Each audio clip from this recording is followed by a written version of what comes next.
Alright, guys, Theater Run Roundup number 3, and we're going to be talking about 3 movies, ironically enough, today. So let's get started with my first movie that I saw, which is Marriage Story, which I didn't see in the theater, but I saw on Netflix, and it has been released in other places in theaters, but not anywhere I lived. So, Marriage Story was a movie that I kept hearing a lot of praise for. I kept hearing a lot of people say that it's fantastic, one of the best movies of the year, and watching it, I really believe this is one of my favorite movies of the year. On an acting and writing basis alone, this is incredible. The two main leads plus Laura Dern are fantastic. You've got Scarlett Johansson and you've got Adam Driver, a couple who are married and then divorced. And the movie does a fantastic job in the writing department showing these characters being married and falling in love with each other. You see their full reasonings why they love each other.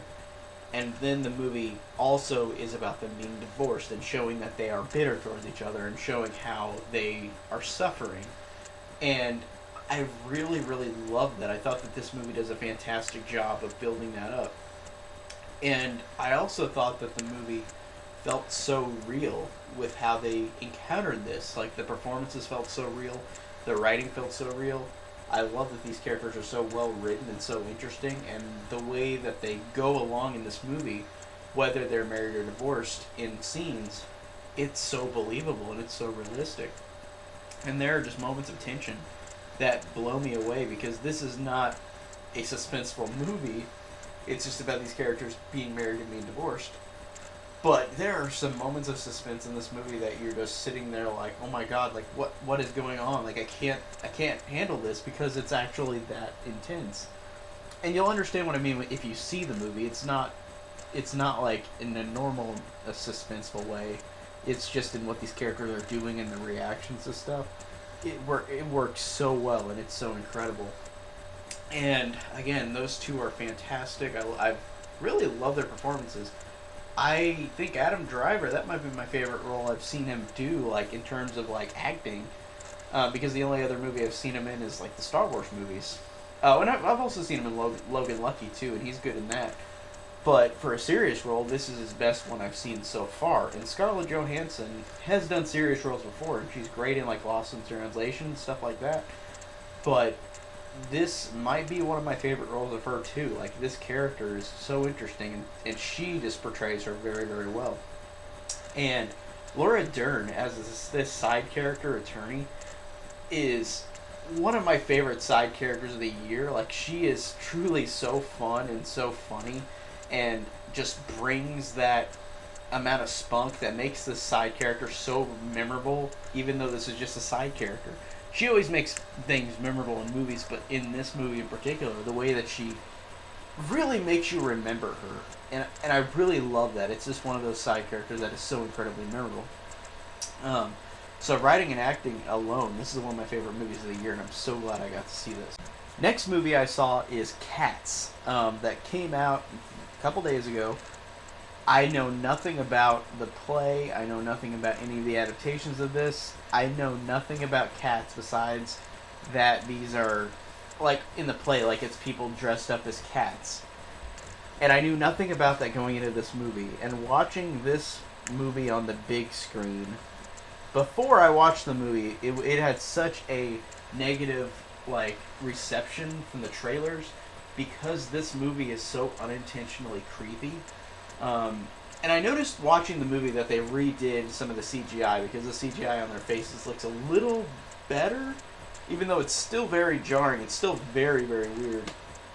This movie, watching it in the theater, it's weird. I was so invested in the what the fuckery this movie is. Like, this movie is so weird in a way where it's unapologetically weird.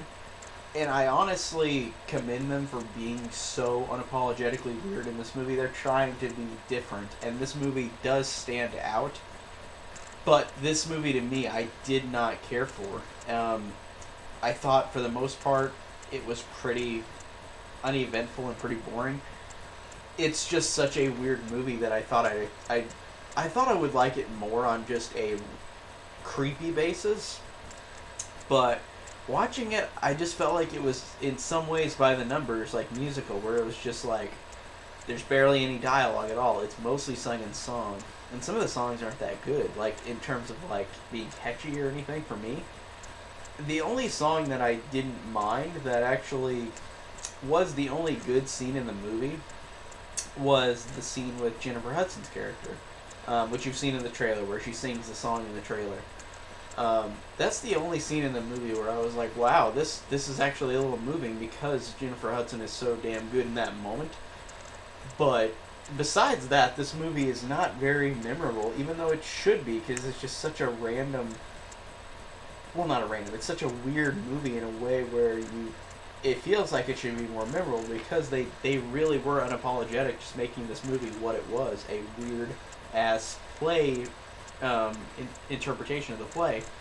And it's just so strange. But also, it's just got a lot of lame things about it. Like, I don't know if they're trying to be funny, but they've got a lot of lame jokes in the movie where it's like, they will say stuff like, cat got your tongue, or cat's out of the bag. Like, stuff like that, where it's just... Are they trying to make these jokes funny that are just the obvious cat jokes? Like, it's so weird.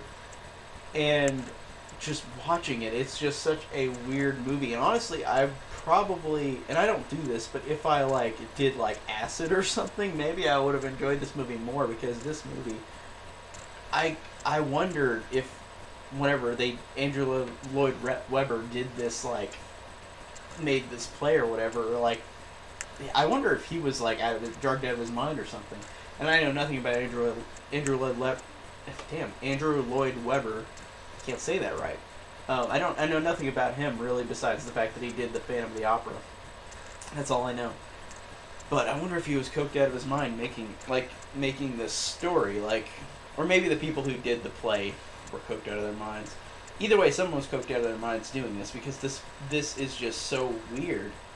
How whoever invested in this movie, it's such a strange oddity. I really didn't know what to think of this movie. I really am gaining on I don't really like it, besides a few couple moments. Like, it's a unapologetically weird movie that I think is very interesting in its, not in its execution, but interesting in what they wanted to do. But the whole movie is not that interesting to me.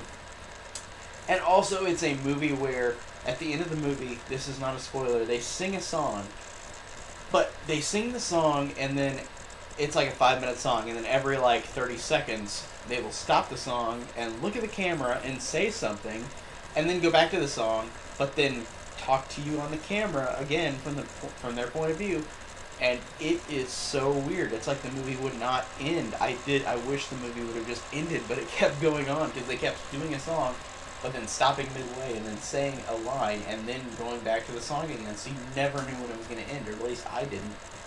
I thought this was such a strange movie, and honestly, I don't know, I didn't like it. I thought it would be more interestingly bad, but I thought it was just bad, minus one good song moment. It's just not very interesting, and it's such a weird movie. Again, just so many random things that are weird, like Rebel Wilson is in it, and she's like a tabby cat, who takes off her skin like a zipper, and she has a dress underneath. And no other cats do that. And also, she eats these cockroaches that are like little human-sized cockroaches, or little humans in the size of cockroaches. And she eats them and chomps them, and it's just so weird. And then there's little mouse children with human faces on them as well. It's just kind of a jarring movie, but it's not as entertainingly bad as I thought it would be. I thought it was just kind of a slog to get through, honestly. It's Uncut Gems, which, like Marriage Story, is one of my favorite movies of the year. This one I watched literally right after Cats, so I had to wash Cats out of my mind, because Cats, I think, melted my brain watching what that movie was. And watching Uncut Gems right after was a great treat, because Uncut Gems is one of my favorite movies of the year. Adam Sandler, I have seen him do a couple serious roles. The one in particular I'm thinking in my head is Punch Drunk Love, which I thought he was fine in, and Click, I think he was fine in as well. But this role, it's weird because it's a serious role, but he's humorous too. This is a character named Howard, who is a Jewish jeweler who is gambling with all these people for getting more money. And it is an interesting character because this guy is humorous. Like, he does say funny things, but in a way where it's not juvenile, like the typical Adam Sandler, like, bullshit. Like, it's not trying to be that, because you've got the Sadfie brothers who who wrote and directed Good Time, which I saw as well and I enjoyed. I thought it was a good movie. But this one, I think, blows it out of the water. I love this movie. This is a fantastically made movie. Everything about this movie, the old school style score in this movie is incredible. I honestly want to listen to it right now. Adam Sandler's performance in this movie just blew me away. He's so, like, he's a character that you know he's going down this dark spiral, and like it's so fun to watch, but it's also so suspenseful to watch because he's just getting deeper and deeper into this trouble of what he's going through and what he's doing. And I think it's so well executed with the writing as well. And the movie is intense. This is a very intense movie where, again, this character is just doing bad things, like where he's screwing himself over so badly, and I really love the suspenseful buildup of that. It works so incredibly well. And again, just visually, this movie has such a style to it that's distinct. Like, it's weird. It feels like it's from the 70s. And Adam Sandler in the movie reminds me of an Al Pacino, like from the 70s. Like he sometimes there are moments where I see Adam Sandler in this movie and him with the goatee. He just kind of reminds me of Al Pacino in like an older movie like this, and it's so surprising because Adam Sandler is just one of those actors that he's done serious roles before, but people mostly know him for like his dumb movies that he does. And it's so great that this actor can do this kind of range for a movie like this. Like, it blows me away that they can make this actor do what he did in this movie. It really blows me away. Everything about this movie is fantastic, and it's one of my absolute favorites. Top 5 of the year. Really loved Uncut Gems. So that is it on my theater run roundup. Just 3 this time, and next up I'll do a couple more, because there's a couple more movies I want to see in the theaters. So that is my theater run roundup number 3. Tell me down below what you guys think of these movies, or if you're going to see them. And thank you guys so much for watching.